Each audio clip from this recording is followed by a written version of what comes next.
भारी हो हंगामे के बीच पंजाब के मुख्यमंत्री सिद्धू मूसेवाला के घर पहुंचते हैं। उन्होंने परिवार से मिलकर उन्हें ढांढस तो दिया और जल्द इंसाफ दिलाने का भरोसा भी दिया, लेकिन उन्हीं की पार्टी के विधायक जब सिद्धू मूसेवाला के घर पहुंचे थे तो गुस्साई जनता ने, गुस्साई भीड़ ने, गांव वालों ने उन्हें घेर लिया। एक स्पेशल रिपोर्ट देखिए।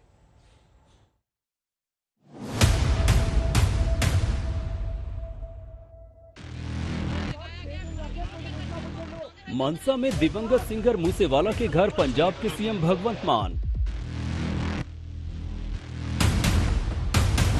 भीड़ भारी थी, नाराजगी भी भारी। ये सीएम का आदेश ही था जिसकी वजह से मूसेवाला की सिक्योरिटी घटा दी गई थी।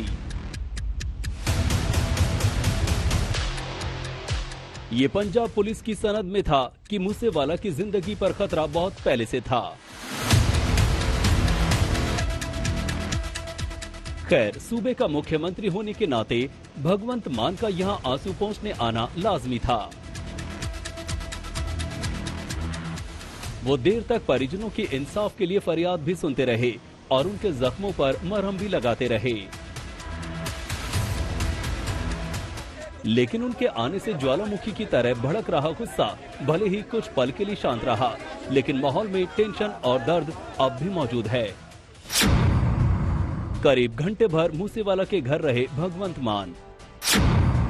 भगवंत मान ने दिया पीड़ित परिवार को इंसाफ का भरोसा, लेकिन अब भी बना हुआ है हत्याकांड को लेकर गुस्सा। गुस्से की बानगी देखिए, ये भगवंत मान के पहुंचने के चंद घंटे पहले की तस्वीरें हैं। आम आदमी पार्टी के विधायक गुरप्रीत यहां पहुंचे थे। मकसद था पीड़ित परिवार को सांत्वना देना और मुख्यमंत्री के आने से पहले माहौल का रुख भांपना। लेकिन विधायक साहब की यहां बोलती बंद हो गई। गुस्से से तमतमाए लोगों ने उन्हें चारों ओर से घेर लिया। वापस जाओ के नारे भी लगे। खैर, विधायक ने संयम नहीं खोया और बड़ी मुश्किल से ही सही निकलकर चले गए।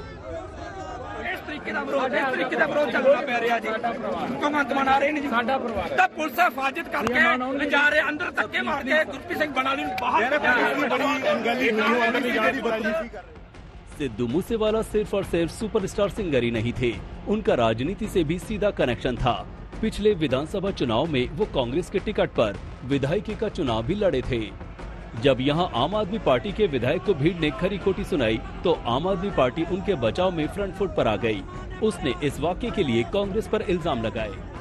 शुभदीप सिंह सिद्धू मूसेवाला साहब की दुखदाई मौत के बाद आज जब पंजाब के मानयोग मुख्यमंत्री भगवंत सिंह मान जी उनके परिवार के साथ दुख साझा करने जा रहे हैं, इस दुख की घड़ी में अपनी संवेदनाएं व्यक्त करने जा रहे हैं। इस मुश्किल की घड़ी में भी पंजाब कांग्रेस, जो उनका अतीत रहा है लाशों पे राजनीति, गंदी राजनीति करने का, वो बात नहीं आ रही।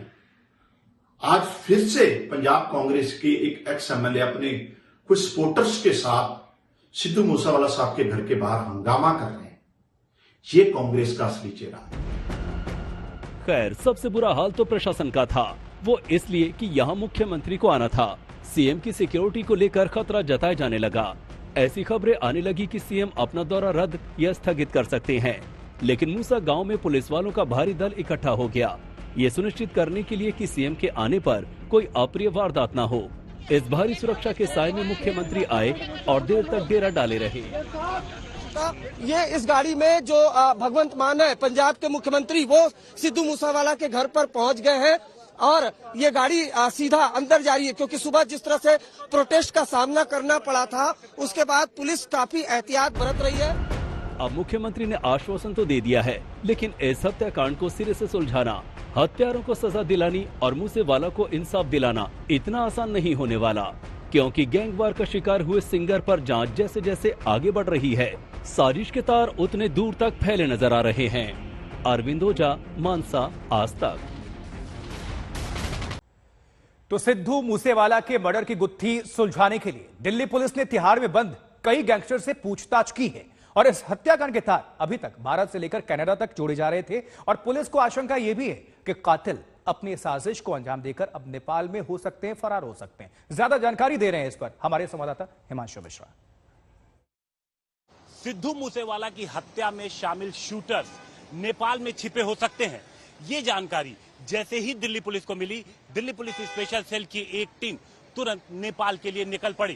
दरअसल जो गैंग काम करते हैं, खासतौर से पंजाब, दिल्ली, हरियाणा के इलाकों में, इन गैंग की मॉडस ऑपरेंडी ये है कि एक तो ये हर बार शूटर्स नए इस्तेमाल करते हैं ताकि पुलिस को उन तक पहुंचने में टाइम लगे, और अगर वो उन तक पहुंच भी जाए तो गैंग लीडर्स उससे बचे रह पाए। वहीं दूसरी तरफ ये भी देखने में आता है कि अगर इस तरीके की किसी बड़ी वारदात को अंजाम दिया जाता है तो शूटर्स अक्सर कोशिश करते हैं ऐसी जगह भागने की जहां से वो आसानी में पकड़ में ना आए। और यही वजह है कि जब दिल्ली पुलिस को इस बात की जानकारी मिली, भनक लगी कि शूटर्स नेपाल में हो सकते हैं, एक टीम फौरन वहां के लिए निकल पड़ी। फिलहाल जो लॉरेंस बिश्नोई है उसे दिल्ली पुलिस ने तो एक पुराने मामले में रिमांड पे लिया है, क्योंकि लॉरेंस तिहाड़ जेल में बंद था और रिमांड पे लेकर उससे पूछताछ कर रही है। पूछताछ के दौरान ही दिल्ली पुलिस ने सिद्धू मूसेवाला के कत्ल के बारे में जब उससे जानकारी ली तो उसने तो सीधे तौर पर इस बात से इनकार कर दिया कि उसका कोई हाथ इसमें है। यहां तक कि जो वीडियोस, जो मैसेजेस वायरल हो रहे हैं उसमें भी शामिल होने से उसने साफ मना कर दिया।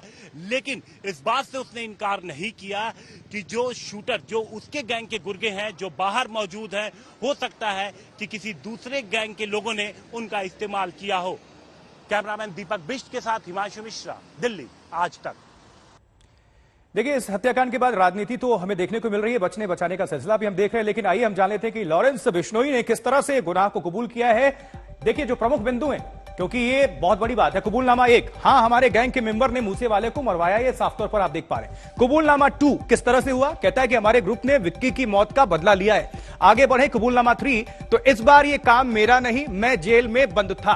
कबूलनामा 4, पंजाब का एक मशहूर सिंगर भी अपना भाई है। तो इस तरह से ये बचने और बचाने का एक तरीका भी आप देख रहे हैं कि गैंग ने स्वीकार तो किया कि गैंग शामिल था, लेकिन खुद का हाथ नहीं था। अब देखिए, नेपाल तक ये छापेमारी लॉरेंस बिश्नोई से मिले सुराग पर हो रही है।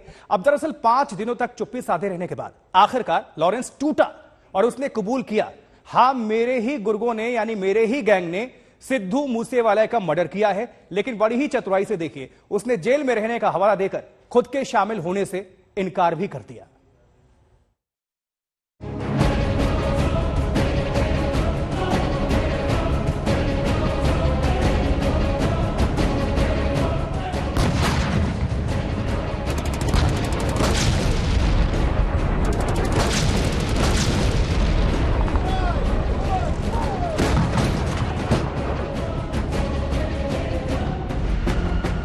आखिरकार सिद्धू मूसेवाला मर्डर केस में अब तक का सबसे बड़ा कबूलनामा सामने आ ही गया।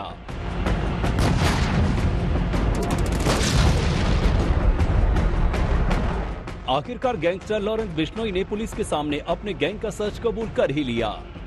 आखिरकार गैंगस्टर लॉरेंस बिश्नोई ने मान ही लिया कि सिंगर सिद्धू मूसेवाला की हत्या के पीछे उसका ही गैंग है।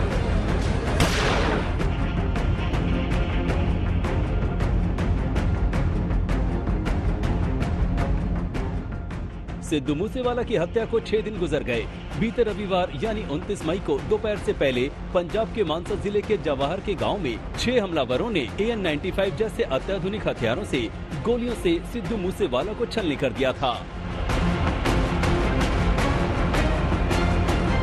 हालांकि उस वारदात के बाद से ही ये बात फिजा में थी कि इस हत्याकांड के पीछे गैंगस्टर लॉरेंस बिश्नोई के गैंग का ही हाथ है, लेकिन ये बातें अभी तक हवा में थी, या इन बातों को अभी तक लॉरेंस की पुरानी धमकियों के साथ जोड़कर ही देखा जा रहा था। इसके अलावा सिद्धू मूसेवाला की हत्या के बाद सोशल मीडिया की पोस्ट के जरिए लॉरेंस बिश्नोई की तरफ से ये जाहिर किया गया था कि इस हत्या के पीछे कोई और नहीं, लॉरेंस बिश्नोई और गोल्डी बरार ही शामिल हैं।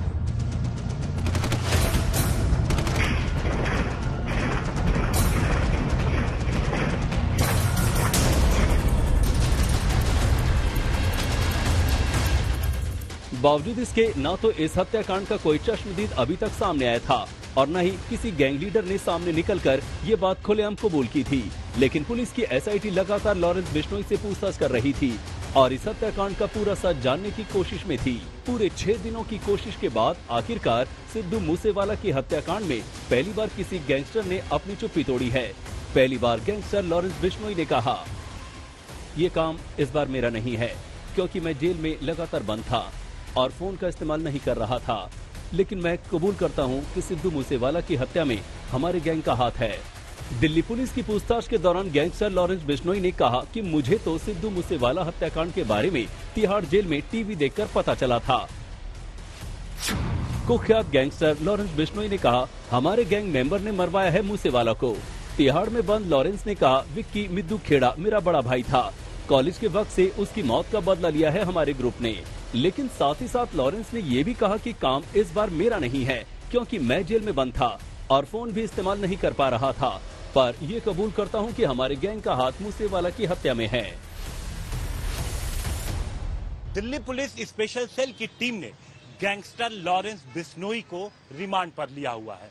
लगातार उससे पूछताछ की जा रही है। इस दौरान पूछताछ में लॉरेंस बिश्नोई ने मूसेवाला में सीधे तौर पर हाथ होने से तो इनकार कर दिया। यहां तक कि उसने सोशल मीडिया पर जो वायरल हो रहे हैं मैसेजेस, उनमें भी शामिल होने से इनकार कर दिया। लेकिन उसने ये बात जरूर कबूली कि उसके गैंग के गुर्गे इस शूटआउट में शामिल हो सकते हैं। लॉरेंस बिश्नोई ने यह भी कबूल किया कि पंजाब का एक मशहूर सिंगर भी अपना भाई है, जिसका नाम आज तक सुरक्षा कारणों से नहीं उजागर कर रहा है। यानी ये साफ हो गया कि लॉरेंस बिश्नोई गैंग को जेल के बाहर से ऑपरेट करने वाला सचिन बिश्नोई भी साजिश में शामिल था। लेकिन यहाँ कई सवाल उठते हैं। मसलन, आखिर गैंगस्टर लॉरेंस बिश्नोई किस आधार से ये कह रहा है? क्या बिना गैंगस्टर लॉरेंस बिश्नोई के आदेश के उसका गैंग ये वारदात कर सकता है? क्या कभी पहले गैंगस्टर लॉरेंस बिश्नोई ने गैंग को ऐसा करने के लिए कहा था? गैंगस्टर लॉरेंस बिश्नोई की बात पर पुलिस को कितना विश्वास करना चाहिए? ये ऐसे कई सवाल हैं जिसका जवाब पुलिस खोज रही है। जेल में बैठे कई बदमाशों से पुलिस की पूछताछ चल रही है। ऐसे में पुख्ता सबूत के बिना पर ही आरोपियों को सजा मिलेगी। बयानबाजी से कुछ खास हासिल होने वाला नहीं है। तंजील हैदर और मानसर से अरविंद ओझा के साथ आज तक ब्यूरो।